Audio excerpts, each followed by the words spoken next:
Flicker, যাকে কিনা বাংলাদেশের বেস্ট মোবাইল স্নাইপার প্লেয়ার হিসেবে ধরা হয়, এমনকি তোমরা তাকে সকলেই চিনো। কি এমন আছে তার গেম প্লেতে, কেনই বা তাকে বাংলাদেশের বেস্ট মোবাইল স্নাইপার প্লেয়ার বলা হয়, সেটাই কিন্তু দেখতে পারবা আজকের এই ভিডিওতে। একটা সময় কিন্তু flicker team RSK sniper player হিসেবে খেলতো, এটাও কিন্তু তোমরা জানো। যদিও বা সে কিন্তু এখন আর টিম আরএসকে হয়ে খেলে না, অনেক আগেই কিন্তু সে এই টিমটাকে সাইরা দিছে। তো আজকে আমি ফ্লিকারের সেই পুরোনো দিনের একটা গেম প্লে আমি খুঁজে পাই, যখন কিনা সে টিম আরএসকে হয়ে খেলতো, যেখানে কিন্তু তার সেই স্নাইপার চালানোর ভয়ঙ্কর লেভেলের কিছু গেম প্লে আছে, যেটা দেখার আগে তোমাদের কাছে একটাই চাওয়া, ভিডিওগুলো তো কষ্ট করে তোমাদের জন্যই বানাই, তাই যারা এখনো ফলো করো নাই, কষ্ট করে একটু ফলো করে আমাদের ফ্যামিলির মেম্বার হয়ে যেও।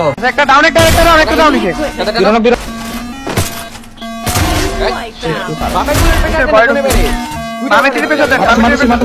দেখেন 65 আবার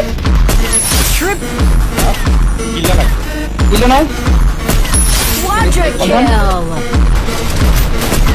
রাশিয়া দিছে প্লেট আছে মাসি নেক মডেল আছে ট্রিটমেন্ট ওয়াই চাবা আরে